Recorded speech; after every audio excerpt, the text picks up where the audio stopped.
para votar con la sesión pasada hicimos un análisis del expediente administrativo de todo el procedimiento administrativo fundamentado en el derecho de petición como una garantía fundamental reconocida constitucionalmente y también reconocida convencionalmente.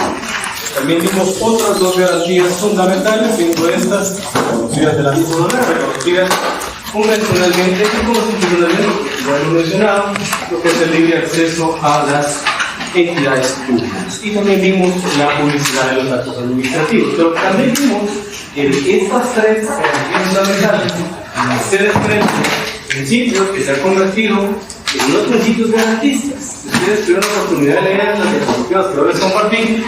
Esto se viene a convertir en todo aquel andamiaje político a través del cual nosotros vamos a tener la certeza que al hacer una solicitud a una entidad pública, a una entidad administrativa, se nos tiene que proteger y se tienen que respetar esos principios que están desarrollados en la jurisdicción. ¿Sí? Vimos ahí la obligación de resolver en todas las entidades públicas. Esa obligación de resolver que tienen, por ejemplo, ya le hemos dado solo por el hecho de que nosotros planteemos una solicitud, como lo es el derecho de petición. Ya la Corte de Constitucionalidad nos da una explicación muy clara de lo que es el derecho de petición. Pero sería muy corto, lógicamente, limitarnos a lo que es el derecho de petición. ¿Sí? Tiene que existir una forma de las actuaciones también. La misma Corte nos está diciendo cómo hacer.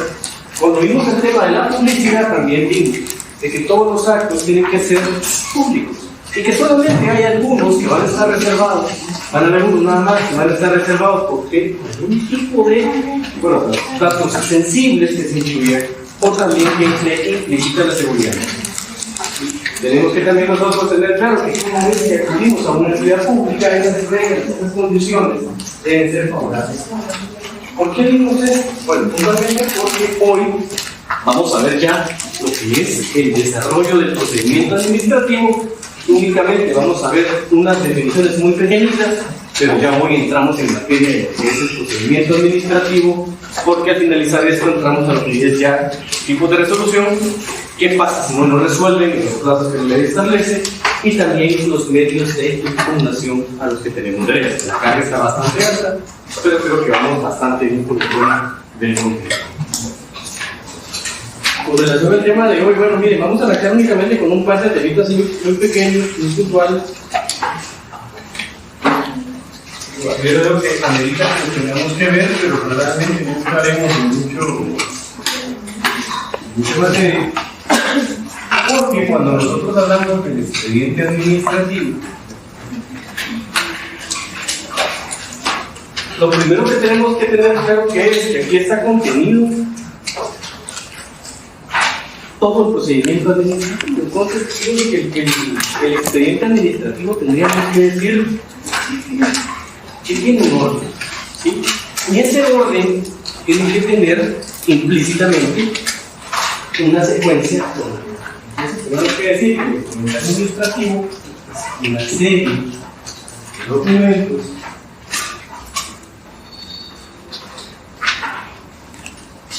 ordenados cronológicamente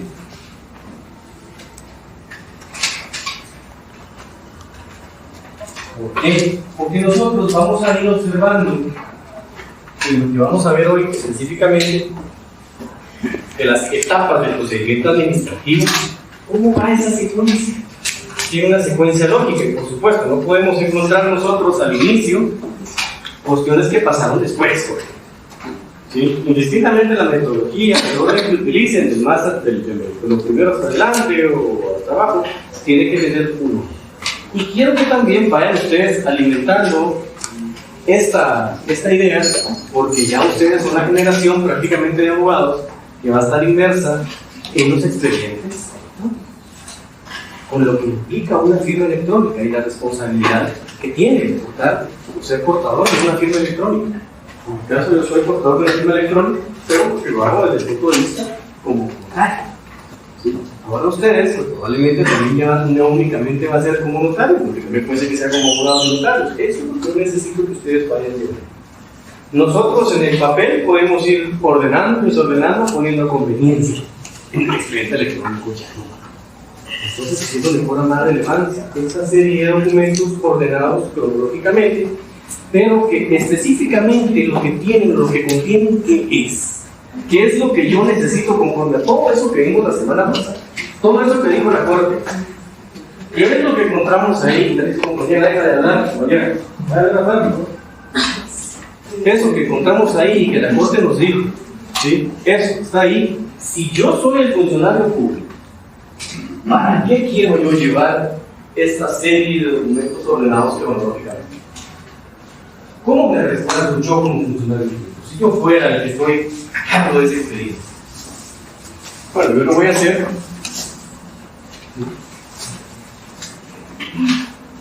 Para dejar constancia.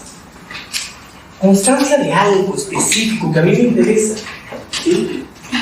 Porque si yo soy el responsable, ya vimos que nosotros tenemos una responsabilidad, lo vieron ustedes, pero ya sabemos que tenemos una responsabilidad administrativa. De 20 años todavía después de dejar el cargo.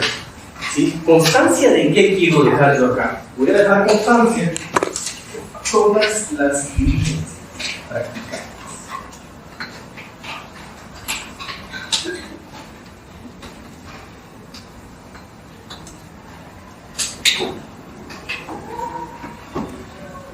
Si a mí lo que me interesa como funcionario es dejar constancia que específicamente yo cumplí, porque nos vamos a dar cuenta que si por ejemplo, este procedimiento administrativo que se llevó a cabo, en los efectos jurídicos que tuvo, es perjudicial para una persona, para un particular, hay impugnado. ¿Y quién va a pedir este expediente administrativo seguramente? ¿Dónde lo vamos a tener que presentar? Va a ser ante el órgano público. ¿Qué pasa si, por ejemplo, se determina que el funcionario público no cumplió? Hay que incurrir en una responsabilidad administrativa. Y vemos que esa se extingue 20 años después de dejar el cargo. Entonces, yo, si soy funcionario público, para todos esos expedientes administrativos para mi cargo, en todos esos procedimientos administrativos que yo he conocido, lo que tengo que hacer que es dejar constancia de expediente administrativo. De nada me sirve haber practicado las diligencias si no las tengo organizadas cronológicamente. Porque va a llegar algún momento en que ese expediente administrativo puede ser que llegue a su mano. Y puede ser que lo manden a cosas como esas, las cuales nosotros debemos resguardar. Si quisiéramos hacer un poquito más técnico, tal vez la definición de lo que es un expediente administrativo, solo para complementarlo, como para hablar un poquito más, podemos poner.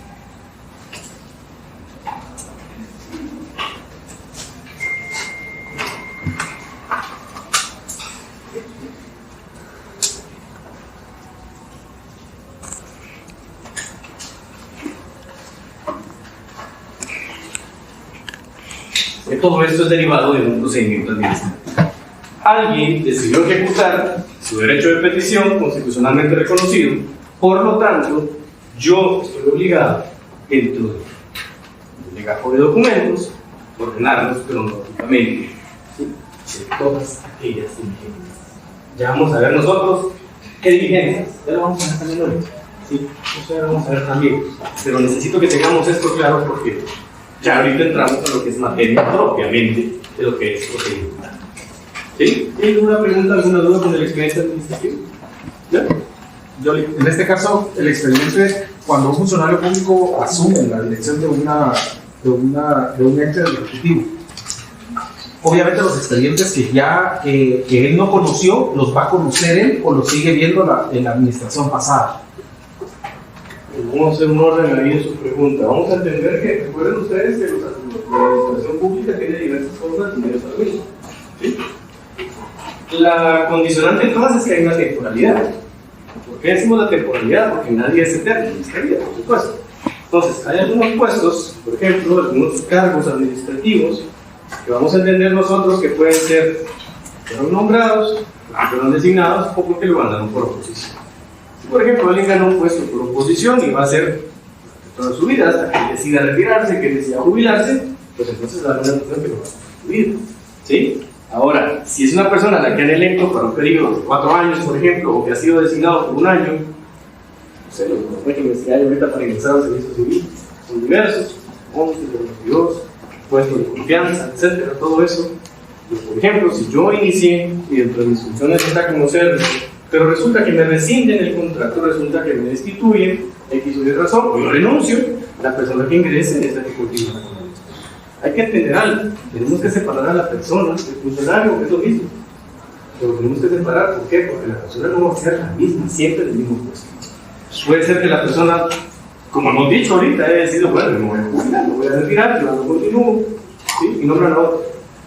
Es el funcionario público el que está ejerciendo durante ese periodo de tiempo, como hemos dicho, esa temporalidad que es innegable para los funcionarios públicos, en los cuales va a estar ingreso. Ahora, ¿hasta dónde llega mi responsabilidad y empieza la del otro? La del anterior va a llegar hasta el último día que tuvo el expediente o esto. Pasa mucho esto en los ministerios. En los ministerios pasa mucho. ¿Por qué? Porque, por ejemplo, los puestos de director son puestos de libre elección, porque son personal de confianza. Usted va a llegar como ministro, va a querer a un director de asesoría jurídica, alguien de la confianza, pues no alguien que lo conoce, se entiende. O sea, esa es una de las virtudes que tiene el sistema de servicios nuestro. Hay personas que son de libre elección, entonces, ¿qué va a hacer? Va a poner a otro. Pero la responsabilidad del anterior llega hasta ese día donde estoy. Y mi responsabilidad empieza a partir de que yo estoy. Y por eso es, miren qué particular y qué interesante es nuestra legislación, que nos hace responsables como funcionarios públicos 20 años después de dejar.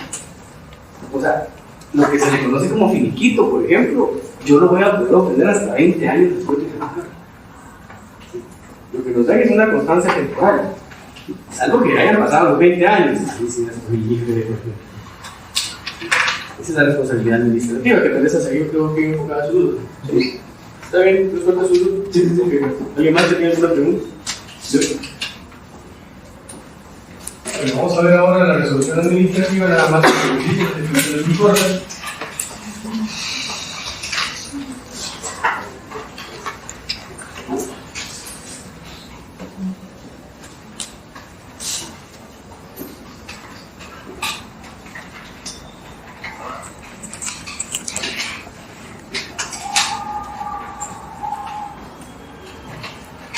Fíjense, aquí me tengo que apoyar mucho en un derecho administrativo. Fíjense que la resolución administrativa trata de ser expuesta en la ley de los procesos administrativos, pero no lo hace porque solo nos dice qué clases hay. O sea, que da por sentado que nosotros ya conocemos lo que es. ¿Sí? Entonces nos dice qué clases de resoluciones hay, pero no nos dice que es una resolución administrativa. Quiero que por favor vayan a subir a la contencioso administrativa.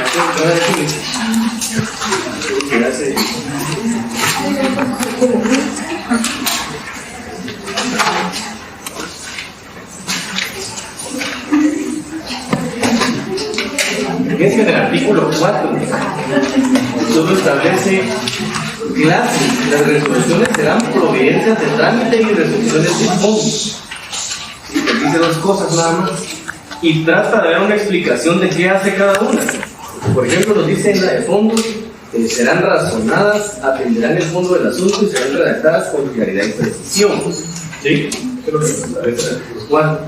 Y el artículo 3 nos dice, las resoluciones administrativas serán emitidas por autoridad competente con cita de normas legales o reglamentarias en ese reglamento. Entonces, en realidad no nos está diciendo que es una resolución. ¿Sí? Entonces nos tenemos que apoyar un poquito en lo que vieron ustedes en el proceso administrativo, diciendo que la resolución administrativa, por excelencia, es un acto administrativo.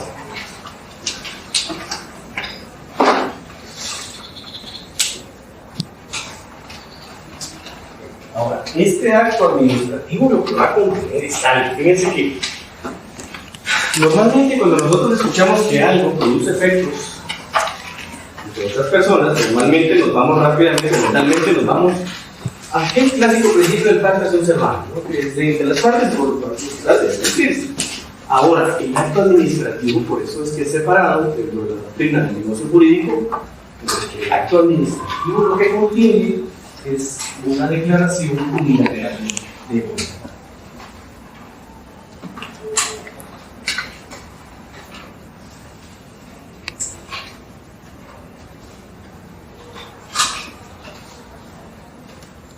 Ahora, esta declaración unilateral de voluntad que nos están dando, lo que persigue es algo al final de cuentas, cuando nosotros lo vemos muy práctico. ¿Quién emite esa declaración unilateral de voluntad? Primero, ¿quién la pone? De lo que vimos acá, ya vimos derecho de petición, ya vimos derechos administrativos, ¿sí? Ya hemos hablado bastante del que administra y el administrado, pero ¿quién será quien emite esa declaración unilateral? Es el que se lo pide, ¿sí? Esa declaración unilateral de voluntad la emite el ministro.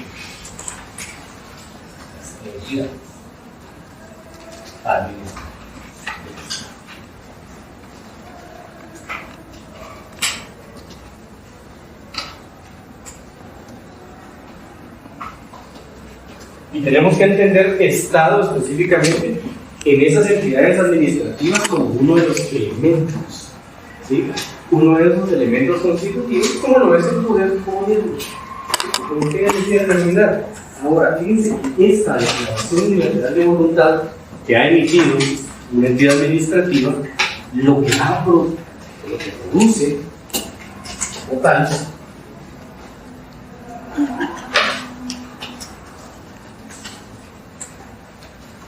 producir efectos jurídicos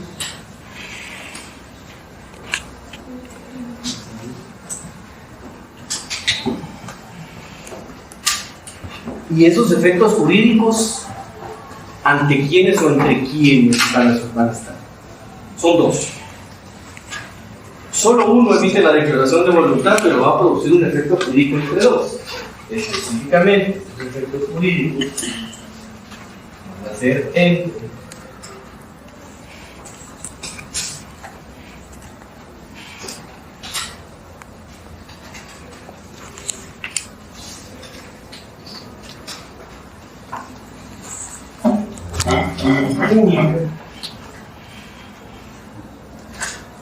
particulares.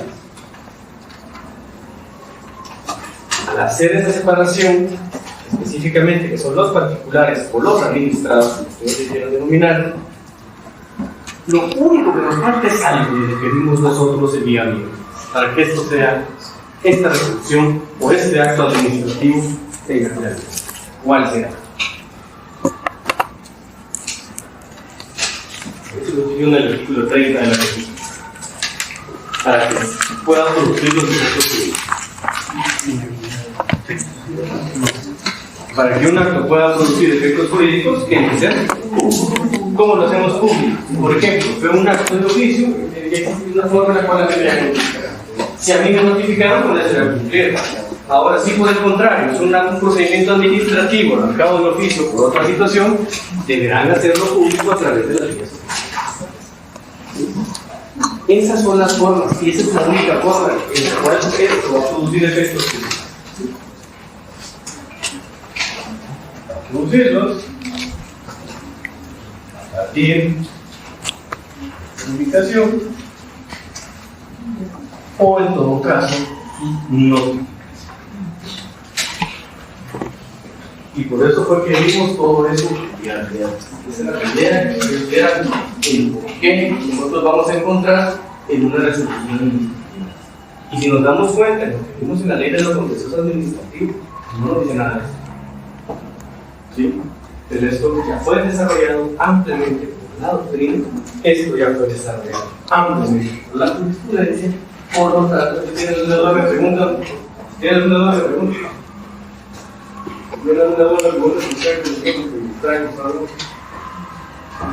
es lo que necesitamos nosotros específicamente para que nos busquen los efectos jurídicos? ¿Qué sea? ¿Qué sea?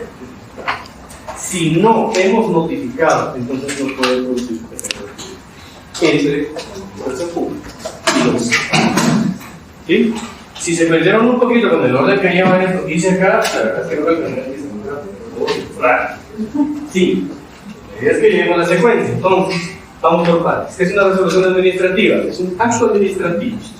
Estamos claros con eso, pero ese acto administrativo contiene una declaración unilateral de voluntad emitida por las entidades administrativas del Estado. y va a producir efectos jurídicos entre quién, la administración pública y los particulares. ¿A partir de cuándo? Que sea publicado o que sea en todo caso notificado. ¿Sí? La clave es que conozcamos los elementos. La clave es que sepamos dónde tenemos que partir para definir una resolución administrativa. Es un acto administrativo. Es el acto administrativo por excelencia para poder cumplir con la función del Estado. Resolver. Si el Estado no resuelve, dicen, no, hay que saber resolver. Tiene que saber resolver el Estado para cumplir el bienestar. Si no lo hacen, estaría incumpliendo con ese inicio. No tendría sentido. ¿Sí? ¿Tienen alguna duda? ¿Ya lo notaron? Porque si no lo borro. ¿Sí? ¿También? Ahora sí necesito que tengan su dinero para empezar una mano para cambiarlo.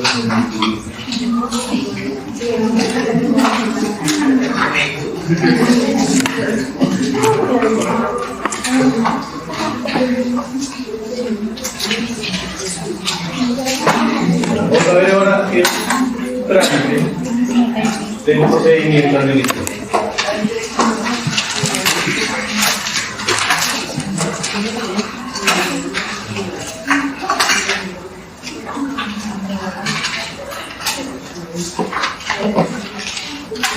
Siempre tenemos que partir de que el procedimiento administrativo tiene que tener alguien que lo pida. ¿Sí? Entonces, ¿cuál será el paso 1? Uno le puede poner solicitud. ¿Sí? Lo pueden denominar de las dos formas. ¿Sí? Ya estamos claros que aquí estamos ejercitando nosotros el derecho de petición. Este es el artículo 20. ¿Me acuerdo? ¿Sí? Lo pueden poner de las dos formas, como petición o solicitud. ¿Dónde encontramos esto? Artículo 28. Y ahora quiero que por favor vayamos al artículo 1 de su ley de lo contencioso administrativo. Que de aquí se desprende en buena medida lo que es el trámite del procedimiento administrativo. Artículo 1 que establece las peticiones que se dedican a procurar los empleados de la administración pública deberán ser resueltas y notificadas dentro del plazo de 30 días contados a partir de la fecha en que haya concluido el procedimiento administrativo. Digamos que si nosotros quisiéramos ubicar con fundamento legal el paso 1 de un procedimiento administrativo, no es exclusivo de la ley de lo contencioso, porque lo podemos hacer amparándonos en la Constitución. Entonces, mi recomendación es que a la par de este artículo 1 de la ley de lo contencioso le coloque el artículo 28 de la Constitución. Si ustedes le preguntan cuál es el fundamento jurídico de esto, tenemos que ponerlo en el artículo 28 y en la ley de lo contencioso administrativo. 1. Claro, no lo dice expresamente así, como tal, o sea, no hay una forma muy expresa. Al final de cuentas, quiero que por favor, en ese mismo artículo 1 lo vayan seccionando. Cuando digo seccionando es que lo vayan separando para poder entender, ¿sí? Para poder llevar una mejor comprensión del mismo. Si ustedes quisieran ponerlo como parte 1, está bien. Ese artículo 1 no es el primer párrafo, pero ahora quiero que vayamos a la última párrafo, a la última partecita del tercer párrafo del artículo 1, ¿sí? Porque ahí nos dice la forma en la cual se debe hacer esta solicitud, ¿sí?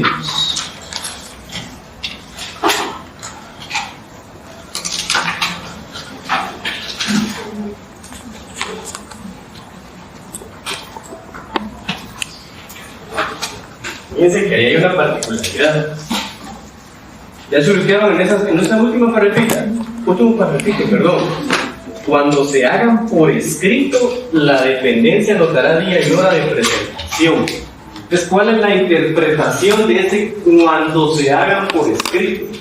Es que yo tengo derecho a hacerlo de forma verbal. ¿Sí?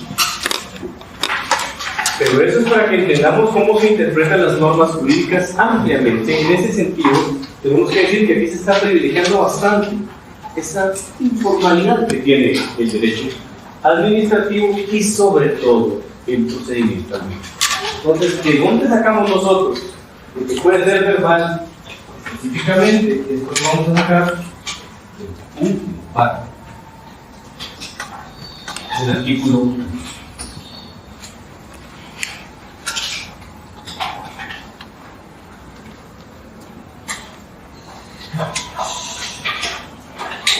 Para que lo vayan separando, ¿no? Se pueden hacer un cortito, ustedes lo pueden separar. Me funciona mucho hacerlo con colorcitos, me funciona mucho hacerlo con llaves o con cositas así. Cada quien tiene su método para no separarse, ¿no? Porque establece muchas cosas el artículo. Establece demasiadas cosas, ¿sí? Ahora, antes de avanzar en lo que es el paso número 2, quiero que ahora regresemos a lo que es el artículo siempre 1, pero vamos a ir al segundo párrafo, ¿sí? Pero no al inicio del segundo párrafo, por favor. Es en la tercera parte del segundo párrafo, ¿sí? Los órganos administrativos, ¿sí? Los órganos administrativos deberán elaborar y mantener un listado de requisitos que los particulares deberán cumplir en las solicitudes que les formulen. Entonces, esa última parte, ese segundo párrafo, digamos que es la tercera parte del segundo párrafo, porque es demasiado complejo tener 3 cositas, no es la forma de irlo separando. Ahí es donde yo, si hago una solicitud escrita o verbal, esta solicitud, esta petición, obligadamente debe cumplir los requisitos.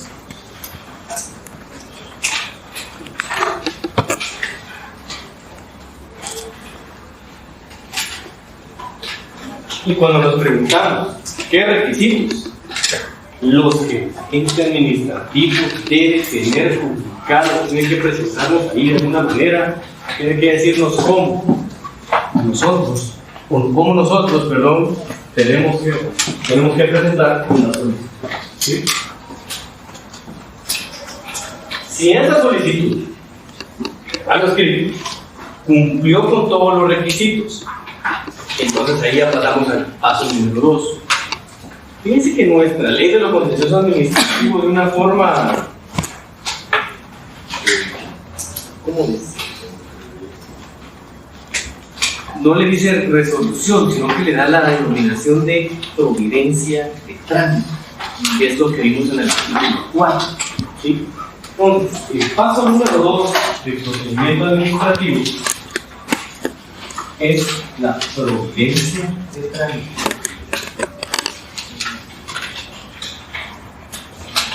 Ahora, esta providencia de trámite es el paso número 2. No la tenemos que ver de una forma no con tanta importancia. Porque fíjense que en la providencia de trámite del procedimiento administrativo está la clave de lo que va a conocerse dentro del procedimiento administrativo. ¿Por qué? Porque en la providencia de trámite se van a describir las diligencias que deben practicar.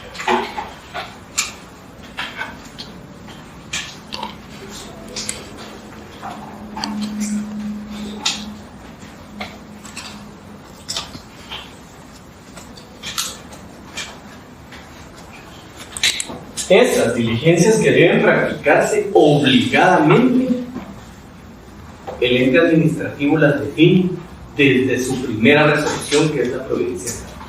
¿Sí? Nunca le vayan a poner resolución de trámite. ¿Por qué? Porque la ley de lo contencioso administrativo, una vez que ha dado la denominación de providencia de trámite. Se acostumbra a decir eso, es muy técnico. Cuando ustedes les toque o cuando ustedes estén del otro lado, como estoy yo, que yo quiero, acostumbrémonos a ser muy técnicos. Emita su providencia de trámite, por ejemplo, no su resolución, sino que su providencia de trámite, y es el procedimiento administrativo. Ahora, esta providencia de trámite o el contenido de este paso, siempre lo vamos a buscar. Vamos a regresar al artículo 1 y quiero que se ubiquen ahora en el segundo párrafo del artículo 1 de la Ley de lo Contencioso Administrativo y separen la siguiente parte.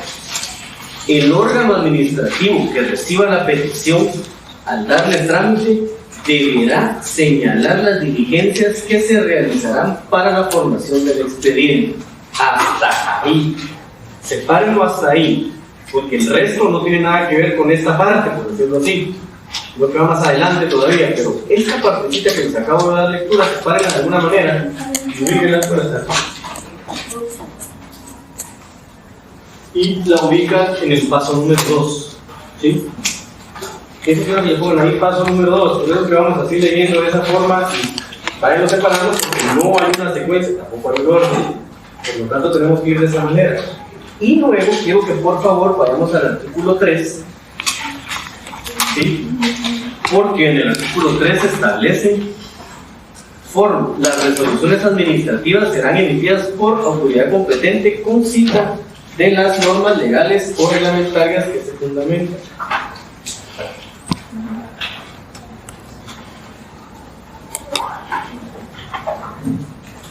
Y el artículo 4, el artículo 3 y el número 4 nada más. Pero si nosotros tenemos que ver es: el órgano administrativo ha recibido la petición. ¿Cumplió los requisitos? Sí. Ahora voy a emitir la providencia de trámite y en esta yo voy a describir que se van a solicitar, por ejemplo, dictámenes, inspecciones oculares, la práctica o emisión de algún informe de alguna entidad para contabilizar plazos, qué sé yo, ¿sí? Para que se puedan verificar específicamente las cuestiones que administrativas. Ahora, pueden haber dictámenes jurídicos, pueden haber dictámenes técnicos. Pero vamos a ver más adelante, no se compliquen mucho. Por ejemplo, acá es la clave donde el ente administrativo está diciendo deben practicarse las siguientes o recabar los siguientes. Pues hemos dicho recabar los siguientes informes, o uno recabar, porque se practique, campo puede ser, o ¿sí? Vamos bien en el paso 1 y el paso 2, sí. ¿No creen ustedes que es el paso 3? Está fácil. La resolución. Esta es la resolución. No. Miren, ya solicité, ya pedí. Después vine yo y ya me dijeron, bueno, hay que hacer todas estas diligencias. ¿Será que yo tengo derecho a enterarme? Esta borrada acá, porque no van a ver.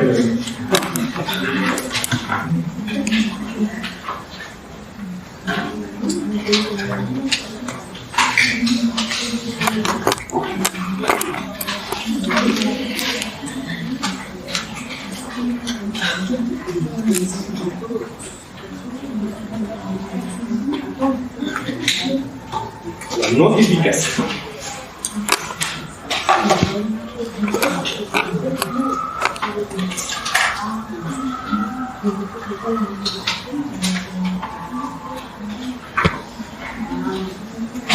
En nuestra ley de los contenciosos administrativos, en el artículo 3,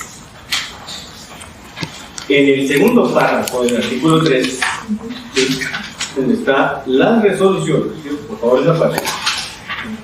Las resoluciones serán notificadas a los interesados personalmente, citándolos para el efecto, o por correo que certifique la recepción de la cédula de notificación. Entonces, esa parte de ahí. En ese mismo párrafo establece que para continuar el trámite deberá constar fehacientemente que él o los interesados fueron debidamente notificados con referencia expresa de lugar, forma y actitud. Esta notificación ya vimos ahí, nos está dando dos formas de notificación del artículo 3. La primera es personal. La segunda, por correo certificado. Pero nuestra legislación nos admite o nos permite que existan otras.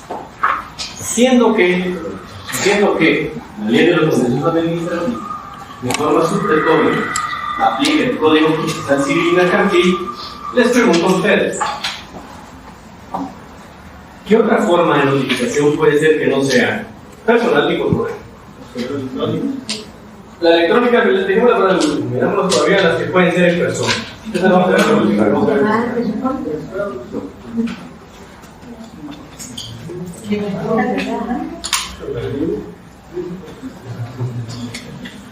¿Cómo me pueden notificar a mí algo en civil? En el juicio ordinario, ¿cómo me pueden notificar? Ustedes ya lo vieron.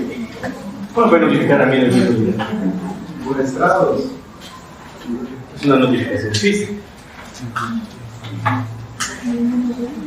Muy bien, en el artículo 78 de su Código Procesal Civil y Mercantil hay una figura procesal que es la conducta concluyente. La conducta concluyente significa, se traduce en que yo tuve acceso a la resolución y no necesariamente me notificaron, sino que yo me estoy dando por notificado. ¿Sí? Este está en el artículo 78 del Código Procesal Civil y Mercantil, la conducta concluyente.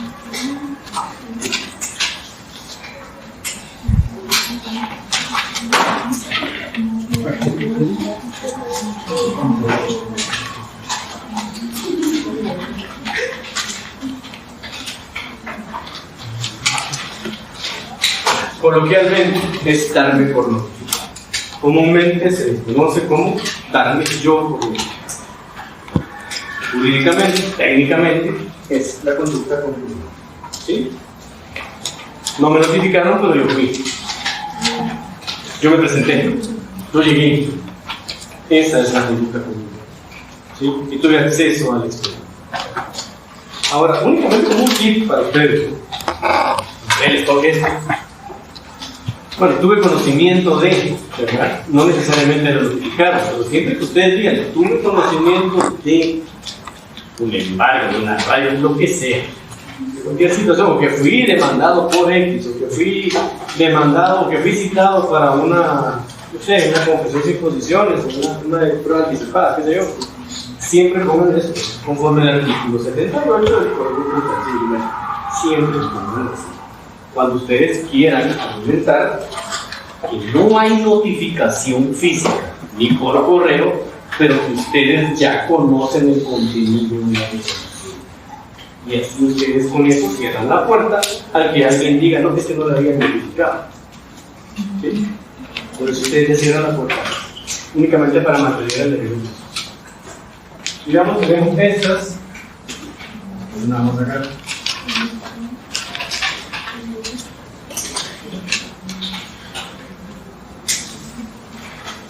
Y ahora sí, la que decía que era la de más de moda, las electrónicas.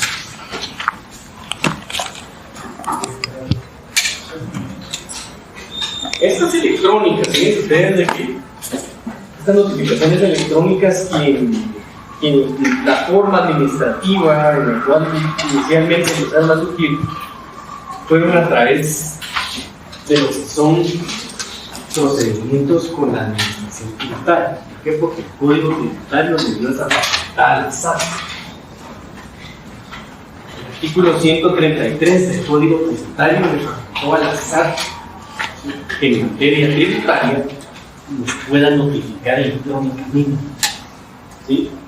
Entonces, ¿cómo el caso de manera de referencia? Código Tributario.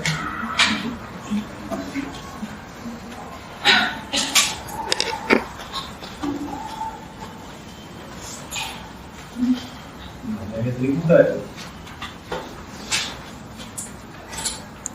y en la trazada y hay otra forma en la cual ahora nos pueden notificar el fíjense que con el artículo no lo recuerdo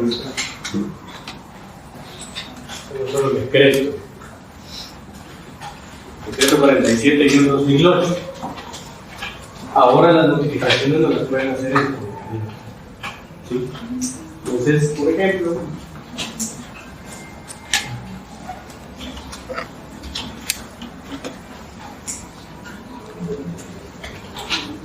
no sé si me recuerdo el nombre de la ley para el fortalecimiento, para el reconocimiento de las comunicaciones y firmas electrónicas.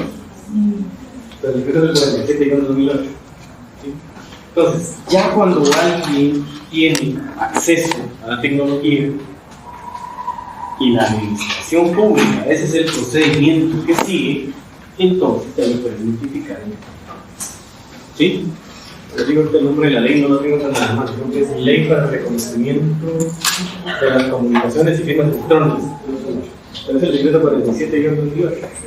¿Sí? ¿Qué se llama? ¿Qué se llama la ley?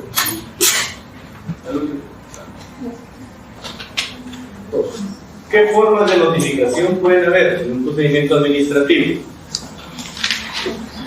Personal, estamos claros. La primera. Segunda, por un correo certificado. Tercera, por conducta concluyente, yo me estoy dando por notificado. Y la cuarta, de forma electrónicamente, ¿cómo va a ser? Fundamental, el código tributario, por supuesto, lo que es materia tributaria con la SAT. Y segundo, conforme el decreto 47 y 2000. La firma electrónica. Muchos dicen que la ley de la firma electrónica no tiene una cita, entonces coloquialmente así lo diríamos, pero no. Pero sí es eso, ¿no? El decreto 47 y 2000. Ahí ya está que cualquier documentación, que cualquier notificación, lo pueden hacer de forma. No sé si alguno de ustedes ha trabajado con algún notario que tenga algún tema en registro mercantil o algo por el estilo, registro de la propiedad. ¿No? Ninguno de ustedes todavía tiene la dicha de trabajar. ¿No?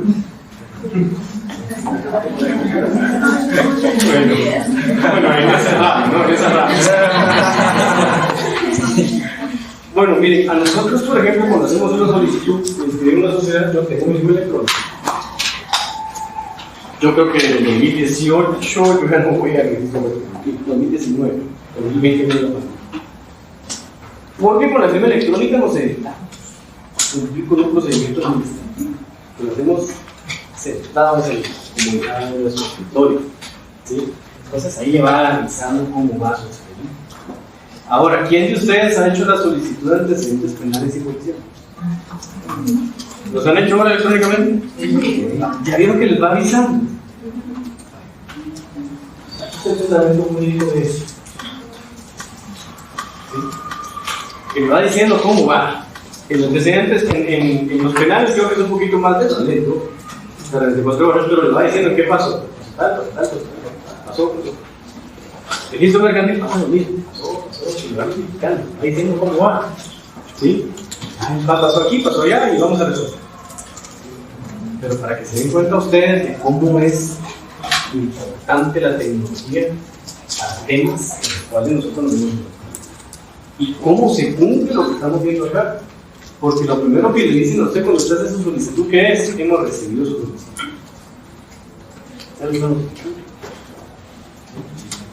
Él está diciendo, él ya le aceptó su solicitud porque usted cumplió. Y si no cumple, en muchos casos ni siquiera puede pasar al siguiente paso. No lo deja pasar, no lo deja pasar.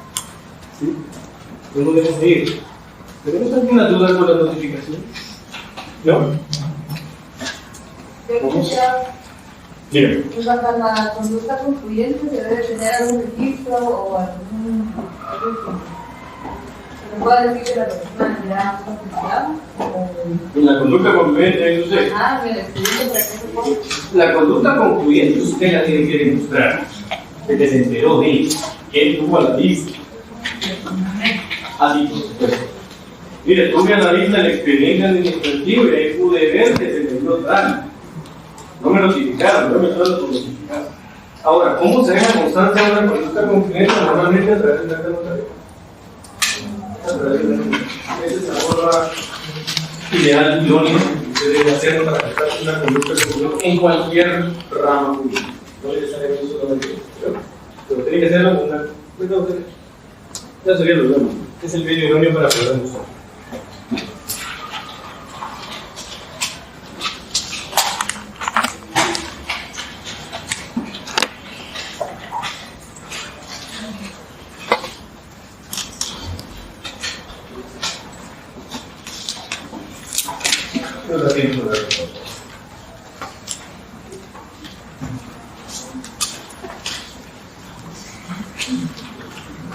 Ahora vamos al paso.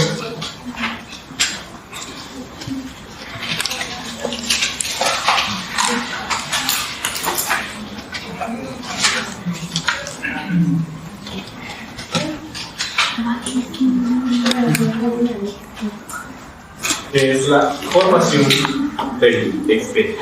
Ya vimos en esa formación del expediente qué es lo que vamos a encontrar acá,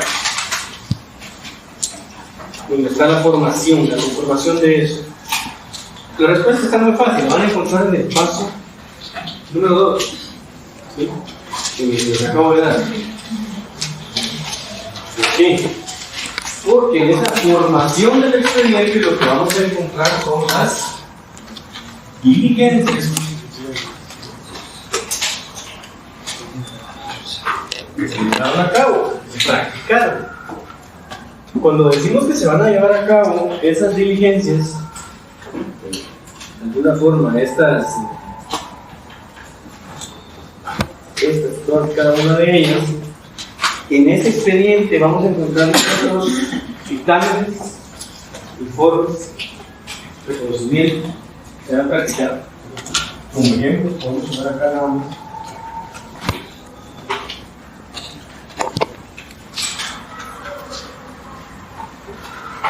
Estos dictámenes pueden ser de dos tipos: obligatorio y facultativo.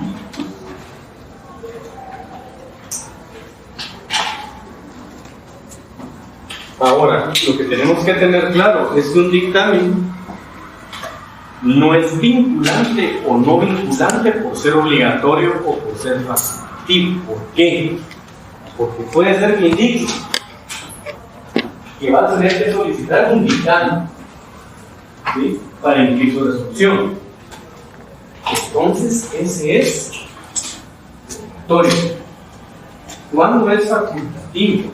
Es cuando a criterio de la entidad administrativa necesita que alguien emita una opinión acerca del tema, pero no es obligatorio que ellos lo hicieran.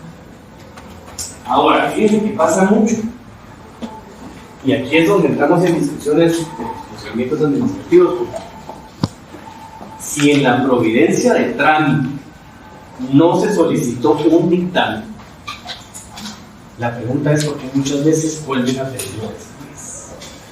Entonces, ahí ya no estamos jugando, recuerdan ustedes, con aquel trato justo y juego limpio que uno necesita. Porque vamos a tener claras las condiciones desde antes. Entonces, por ejemplo, si yo soy el jefe de una entidad administrativa, pongamos un caso muy común, muy concreto. Vamos a poner, alguien está solicitando una licencia para la pesca de camarón. Y en la providencia de trámite dice, bueno, sí, que un dictamen, ¿verdad?, el área X correspondiente para establecer si es factible o no. Sí. Ahora, si no lo pidió en la providencia de trámite, ya me notificaron y ya vamos en las diligencias, que a usted le dice, mire, pero fíjese que tiene que hacerse un dictamen. Ahí nos están violentando. Ahí nos están a nosotros violentando, porque ellos ya definieron cuáles eran las condiciones en las cuales se iba a llegar. Entonces, por ejemplo, les hago únicamente esa mención para que si vamos a arrancar desde el inicio en un procedimiento administrativo, con los dictámenes que se llevan a cabo. Salvo que ustedes no hayan pedido, ¿verdad? Salvo que uno no haya en la solicitud inicial de derecho y que se solicite un dictamen de salvo que sea así. Por lo contrario, no se puede agregarle más a lo que dijo la providencia. No podría, no debería, ni tampoco debería pasar, ¿sí? Entonces, vamos a encontrar los dictámenes que son obligatorios, el público no puede dejar de mandar a solicitar, y estos otros, que son los facultativos, que únicamente deciden sí o no los solicitan. ¿Qué otros ejemplos vamos a encontrar acá? Por ejemplo, órdenes, exámenes similares,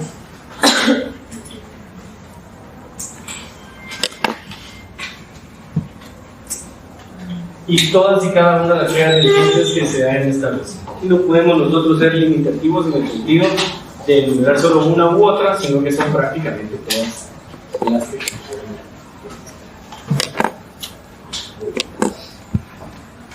pueden. Les pregunto, la última de todas las diligencias dentro de un expediente administrativo, una inspección ocular. ¿Sí? Se llevó a cabo el día de hoy. ¿Qué pasa con ese procedimiento administrativo? Eso lo vimos el viernes, Vareta.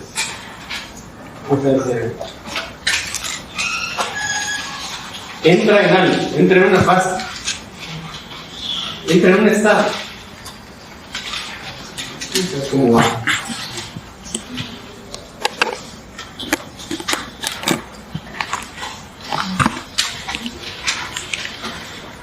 Bueno, la experiencia entra en estado de resolución.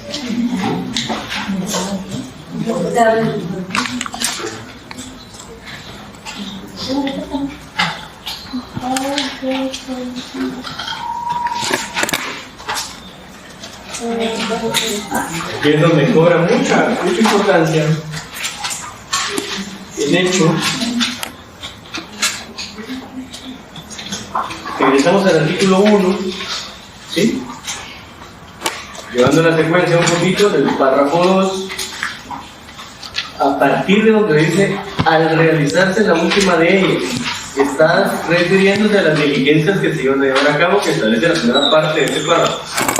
Las actuaciones que estarán en estado de resolver para el efecto del ordenado del párrafo 3. Vamos a cabo, bueno, que se le invitamos, que se le informe, una inspección ocular, perfecto, ya se llevó a cabo. Ahora entramos en estado de resolver. Y a partir de acá, ya sabemos, hay un plazo constante. Ahora, ¿qué puede pasar acá o qué es lo que viene después del estado de resolver? ¿Qué es lo que viene después? Lo dijo que era el estado de resolver. Segunda parte del segundo párrafo. Ya está en estado de resolver. ¿Quién será lo que sigue? La resolución. Resolución de fondo.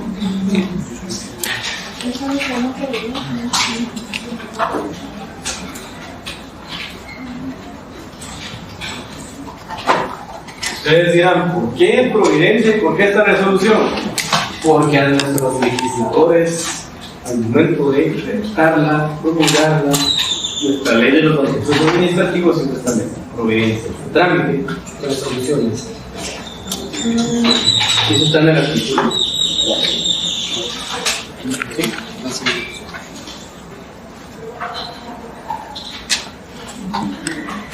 Lo queremos buscar, artículo 4. Si quiere poner el artículo, pues.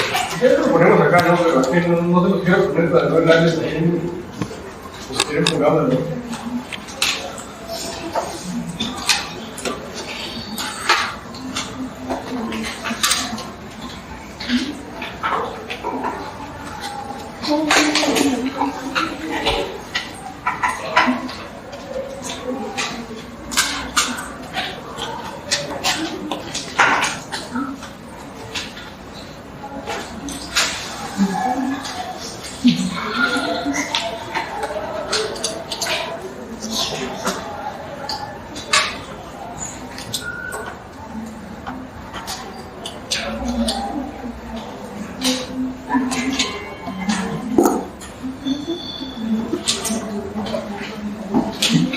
¿Cuál creen ustedes que será lo único?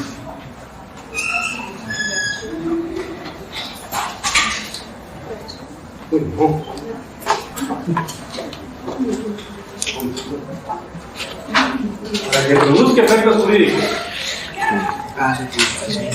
¿Qué nos hace falta? Para que produzca efectos jurídicos, ¿qué nos hace falta? ¿Cómo? No, ¿cómo? ¿Qué falta? Notificación.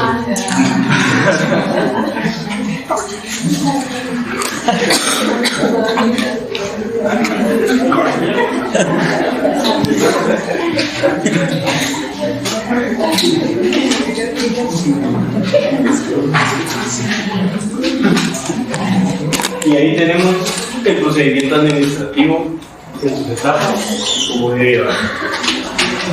Y aquí volvemos a aplicar las formas de la notificación.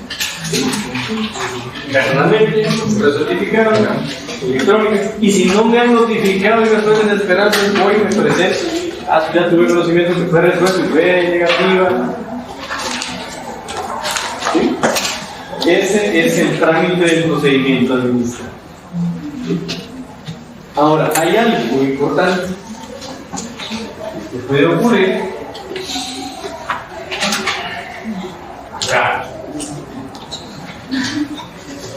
Pasan los 30 días y no han resuelto.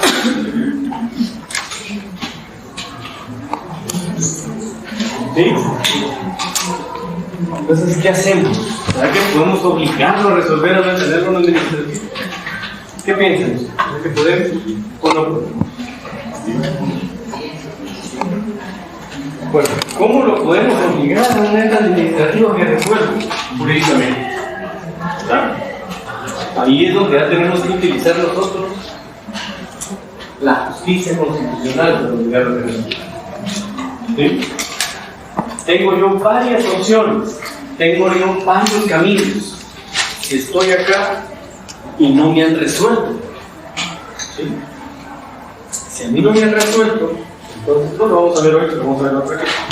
Entonces los adelanto. ¿Qué pasa si a mí no me han resuelto? Yo puedo unir a la vía constitucional para obligar a que resuelva. Pero no que me resuelva favorablemente.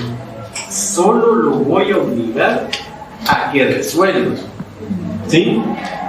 Pero también, evidentemente, se nos da otra opción. A que yo diga, prefiero mejor aplicar el silencio administrativo, el silencio administrativo negativo, y yo entiendo que me la han rechazado. ¿Sí? Y aquí es donde cobra mucha importancia lo del artículo 78, lo de la condición. Mire, ya pasaron más de los 30 días, 40 días, no me han resuelto. ¿Sí? No me han resuelto a mí mi solicitud, entonces voy a darlo por respuesta en sentido. ¿Sí? Para evitarme el desgaste de irme a un amparo y obligarlo a que resuelva. Pero eso lo vamos a ver en otra clase. Eso lo veremos. Ya para finalizar hoy, esta resolución de fondo, algunos la denominan como la resolución ordinaria.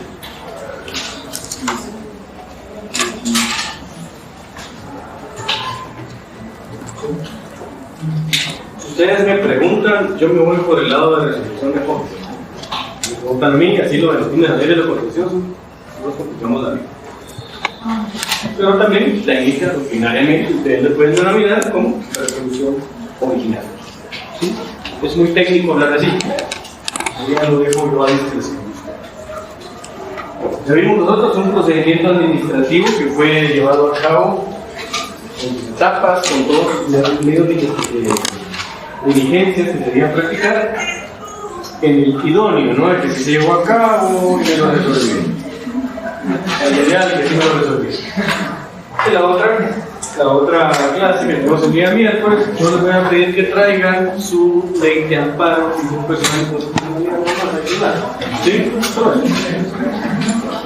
¿No tienen ninguna pregunta o alguna duda? ¿No? Okay.